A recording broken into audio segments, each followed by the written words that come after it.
Now, today we're joined by Alain Soral. He's a French writer and founder of the political think tank Equality and Reconciliation. Now, he's considered by many as a controversial figure in France for his political stand that more often than not goes against the status quo, and for comments that push the envelope on topics that are generally considered taboo. Well, Mr. Soral, thanks very much for joining us today. My first question is, what is it that you dislike so much about the French status quo that you feel compelled, if you will, to go against it? First of all, today, we can no longer believe in the masquerade of a political left and right. For a long time here in France, unlike Anglo-Saxon countries, even Germany and the United States, there was a real alternative in French politics. Meaning there was the Communist Party and there was the whole movement of economic liberalism. There was real political diversity in France, but gradually the so-called left eventually gravitated towards economic liberalism, the right. The only differences between the left and right were small variations in their positions on ethics and society. The best example is, right now, we have François Hollande and Nicolas Sarkozy. There's no real opposition between left and right. It doesn't exist. They're all roughly economic liberals, libertarians. For France, the first step of visible liberalism is the European Union. There are those who submit to the EU, which means the end of borders, free movement of goods and capital, ideology of right and left, the ideology of miscegenation. This is the dominant ideology in France, shared by left and right. The difference is only aesthetic. And then there are those who oppose this dominant ideology, who fight for the restoration of borders, the restoration of the nation. Those who criticize the ideology of miscegenation, meaning to defend cultural identities and so on. The battle today is to resist globalism on economic and cultural fronts, etc. We have to show that the fight between left and right no longer exists. Today, the two battling sides are the globalists and those resisting globalism. Mondialiste et résistant mondialiste. So what exactly is your motivation for being an opposition? Is it just for the sake of being an opposition because you think there's none in France? Yes, it embodies the new opposition, and it has one important distinction. This opposition has no place in today's institutional system, whereas before, and for historical reasons, there was opposition within the establishment. But today, even in television, there's a centrifuge which excludes and marginalizes people who are not liberals, globalists, human rights hardliners, pro-American, pro-Zionist. It can be seen clearly. There's no opposition in the establishment anymore these days. I may have been the last one even to be invited to talk on shows on primetime French television, and that went wrong. The people who invited me ended up having problems. Now, you are for a multipolar world. You've always expressed that view. Now, is it because you just want to see a balance of power, or do you fundamentally disagree with major powers and agree with the policies, the systems of government, or even the personalities of the countries that try to counter them? I'm still a French patriot who tries to defend French sovereignty and French identity as I see it. So every time, every position I take is always from the French point of view. It's just like when I was a communist in the 90s, when I was in the French Communist Party. It was because I realized that for things to be in the interest of France, there had to be two superpowers. For in fact, France existed, as General de Gaulle had understood, because of the US-USSR balance. So I was pro-Soviet, not because I thought that the USSR was very good, but because I thought that the USSR was very good for France and French interests. If I'm fighting the New World Order, it's only because I think France has everything to lose with respect to this New World Order. France has an interest in a multipolar world. I think France has an interest in a strong and growing Russia right now. However, I'm also pro-Serb, because I think that the Serbians are great people of the Balkans, and because there is a traditional link between France and Serbia. Today, the dominant ideology is so delusional that it's almost strange to say, I'm French, who cares first and foremost for the interests of the French? In France, this is almost regarded as fascist, because national preference is forbidden in France, which is unheard of. French elections are coming up soon. What do you think will be the results, especially at the final round? Who do you think are the two candidates that will be running for it at the end? Alors, les élections françaises, With the French elections, we can clearly see today that the French system that was developed by de Gaulle and the Fifth Republic is being destroyed to make way for an American system. So you have the incumbent, Nicolas Sarkozy, on the right. And then you had the primary election in the left-wing political parties. It's like the Republicans and Democrats in the US. There is actually no difference between the two sides. Left and right are both liberals, economically speaking. Maybe one wants to legalize weapons and the other doesn't. But the reality is, there is no alternative management. We arrive at the same thing. In France today, there's Sarkozy. And after the primary election in the Socialist Party, which was a circus, the winner was François Hollande.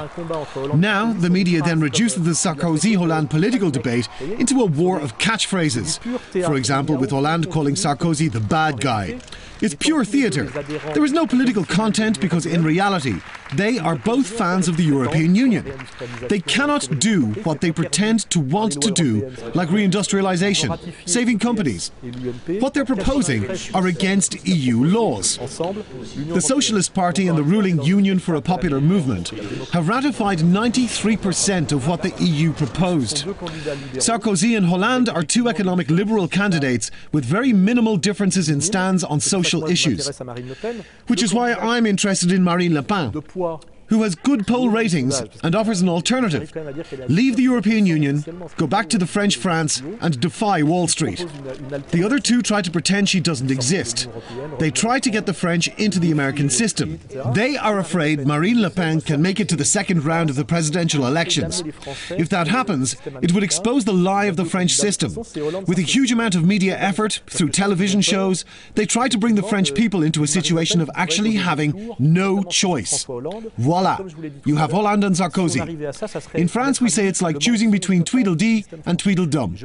It's sometimes a very subtle form of totalitarianism using liberalism, which is smarter than a dictatorship. You give two choices that are essentially the same. So you are against the European Union, you're against the euro. What exactly is it that you see for France, a system that you see would work better for your country? Quand on regarde la réalité de ces 20 dernières années, when you look at the reality of the past 20 years, the European Union has changed very little. By the way, if we remember back then, we were still having referendums on such decisions. So the Maastricht referendum got through. But in the second referendum on the Lisbon Treaty, the French voted no. In Ireland, they voted no. It was rejected by the people, but then forcibly voted in by MPs. This means that the National Assembly betrayed the people of France. It does not represent the people in statistical terms. Lisbon has been ratified by the National Assembly overwhelmingly when the people rejected the treaty in a referendum. It is clear that this representative democracy actually represents no one at all. Today, the European Union is scared of the people and of consulting the people. There's also the demonization of the people, treating them as though they're stupid, as though they won't understand. This is real right-wing ideology. Men are idiots, sheep that must be led by an elite against their will. It's an ideology that can be called extreme right. The European Union was meant to bring down unemployment, bring prosperity, security, whatever you want to call it. But instead, it brought unemployment. The adoption of the euro inflated prices. It caused deindustrialization, especially in France. It may be better for Germany, but it's an economic disaster. On the security front, it's been a disaster with Schengen, a total loss of border control. The French have long been familiar with that widespread disaster. It doesn't work, and now it's worse than before. Even today, economic experts say it's about to collapse. It's not even a question of whether it's good or bad. It's falling apart mechanically. The euro is exploding. The single currency is a technical impossibility. A Europe of 27 countries cannot work. We see that this huge thing is crumbling and has only brought negative effects, practically. With Merkel and Sarkozy meeting every 3 days, it's getting ridiculous. Now there's a summit every 3 days. It's no good. It's close to collapse. Comme c'est sur le point de s'effondrer. You've discussed the media coverage of various events around the world, particularly the coverage of the Arab Spring, Occupy Wall Street, and other more recent ones. What's your take on how such events are portrayed in France? Déjà, il y a une très grosse différence. Already, there is a very big difference in the treatment of Occupy Wall Street and the Arab revolutions. We don't talk in mainstream media about the riots and demonstrations challenging the power of the US banking oligarchy. We do not want to see internal unrest that exists right now in the United States, which is very serious. They are absolutely not reported in the French media. Nothing. Zero. Whereas all day long, we hear about the Arab Spring. We were given non-stop coverage of Libya, and we hear about Syria all day long. The street demonstrations and political rallies in the US are important. I haven't seen Bashar al-Assad ask Obama to step down, or the Queen of England.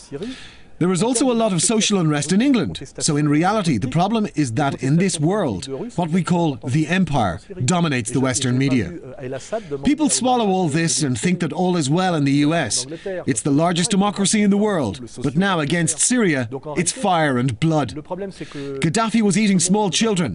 The French media, and I don't just mean mainstream media, but also newspapers that were traditionally read by French intellectuals. There is a total collapse of political analysis in France.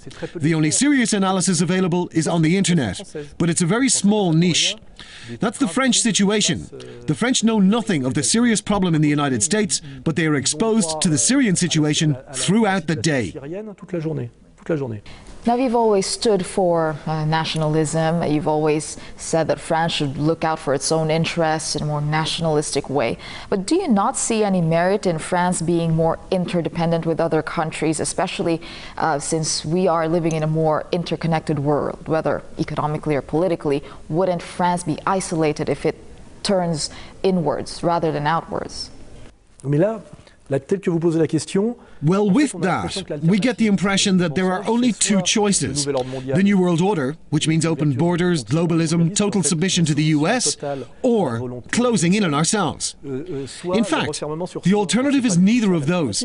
First, we have the option of using functional borders, not as barriers, but as doors and windows that can be opened more or less for reasons of protectionism, which is acknowledged by all serious economists. From a partnership point of view, it is well known that our logical partners with whom we have an interest is Russia rather than the US. Thanks again for sharing your views on the program.